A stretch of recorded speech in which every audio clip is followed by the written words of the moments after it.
I am harsh, so you may learn. And I gotta be. For what good is playing Dota if you won't learn from your mistakes? This week I promised Earth Spirit, but I want to format these videos around two central ideas rather than just the hero guide. Last week we covered Broodmother, but also how to bust a common meta tactic, which still works by the way. This week we're going to cover Earth Memer, but we're also going to cover ourselves. I understand that sounds a little cap of pride, so allow me to elaborate.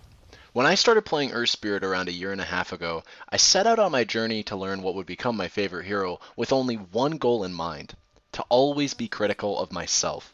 Indeed, I had gotten tired at the time of constantly playing brain-dead heroes like Bloodseeker, Slardar, and leshrac, and wanted to challenge myself by playing a hero that I could always blame myself for losing with in some way or another. Essentially, I wanted to always feel like I could have played something better, such that I wouldn't focus on the mistakes of others as much. And I want you to adapt this mantra not only for Earthmemer, but as a whole whenever you play Dota. But Wired, I'm a god. How can I critique my mistakes when I don't make any? It's my team. They always hold me back. I hear you proclaim. The trick is to be as harsh as possible and extend your self-evaluation to things that are outside of just simple play mistakes. Often forgotten or unknown aspects of the game, such as Roshan timings, hero timings for their items, positive attitude, communication, game sense, map awareness. These are all elements of the game that do factor into playing Dota, but just in a cryptic and more arbitrary way that people don't often give enough credit for. I personally deem these as things that separate good from great players, but that's just me. For example, in this particular game, we're playing against an offlane Legion commander. Personally, whenever I see Legion commanders in my games, but they're not showing on the map during the early game, I just assume they're jungling and try to play careful around the 9 to 10 minute mark, which is around when you can expect them to get their blink dagger. Blink reveals are very hard to predict, but still something that you shouldn't just chalk up to variance for whenever you die to them. Don't play into things just because they're hard to track or expect. Oftentimes, simply making the effort is enough and can net you a kill or lend you a helping hand towards surviving in an otherwise deadly situation. And on a somewhat unrelated note that I hope to expand on in a later video, give your opponents credit, and don't always assume they're dumb and making mistakes when they overextend.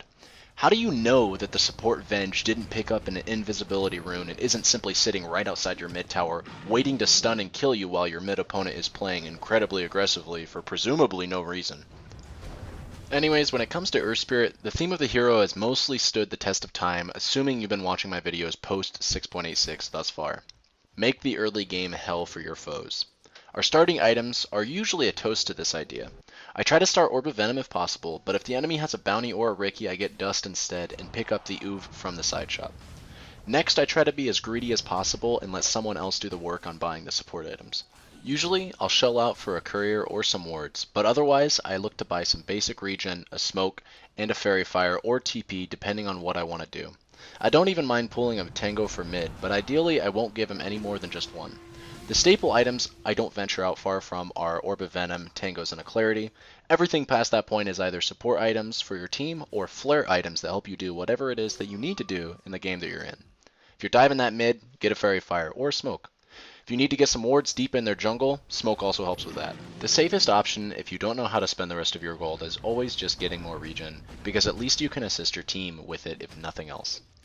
The skill order has remained the same with almost no room for flexibility. Start roll, max stun, value point and silence at level 4, ulti whenever possible, max grip afterwards. I don't even get the level 10 talent as I personally value 4 seconds off my roll timer and an increased slow over plus 4 armor. On that note, I overall think Earth Spirit's talent tree is pretty lackluster, especially the god-awful respawn timer at level 25.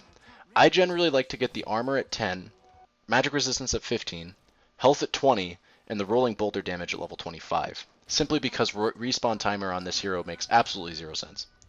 Earth Spirit's buyback was already pretty weak simply because you can't do much on the hero without stones. Also, the rolling boulder damage is actually kind of nice for clearing creep waves and getting those last few items that you struggle to get in the late game, and you don't even need to empower a stone for the bonus damage.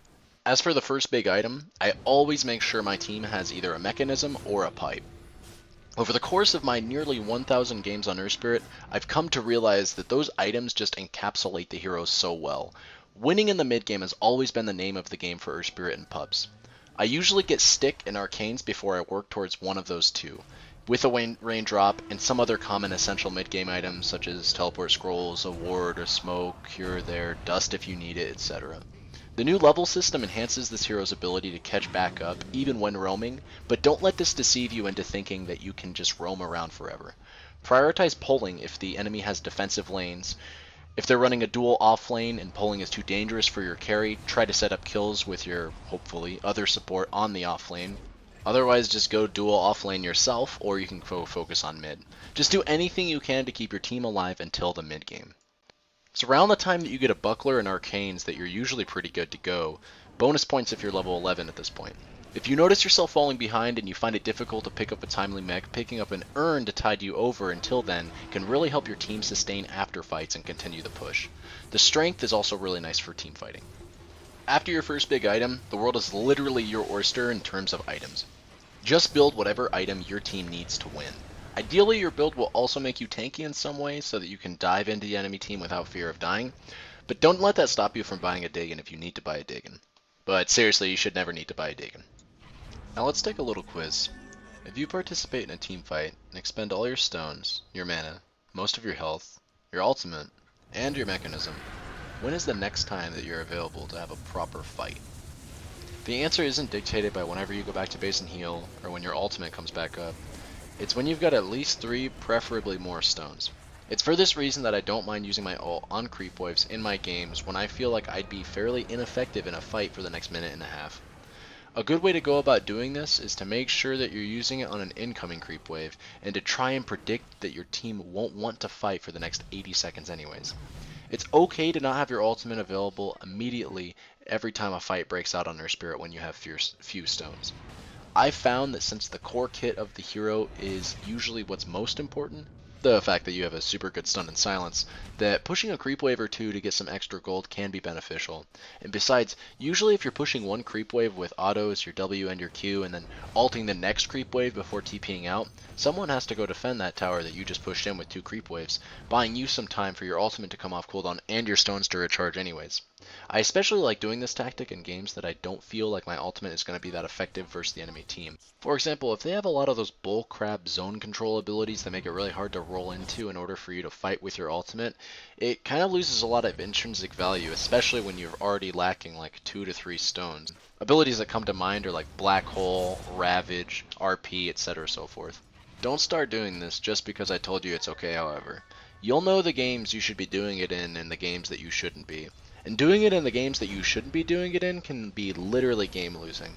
Again, by no means am I trying to suggest that Earth Spirit's ultimate is bad, more so that it's just situational. And playing against competent players that actually pay attention to the fact that you use your ultimate and it actually does have a pretty considerable cooldown can quite literally be game losing, as mentioned earlier. Lastly, you may be asking, Weird. What's the point of this gameplay footage? Are you really trying to copy Slasher's way by just talking about heroes with clips playing over your commentary?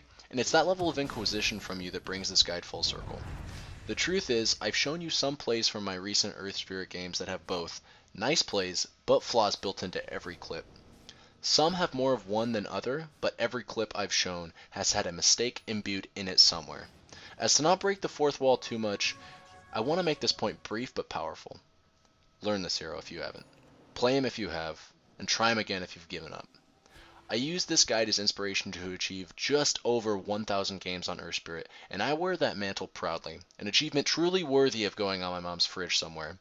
I only hope that many more are to come in the future as I continue to learn how to play this, my favorite hero in the game, and the many patches that will surely evolve him for better or for worse. So remember, I am harsh, so you may learn.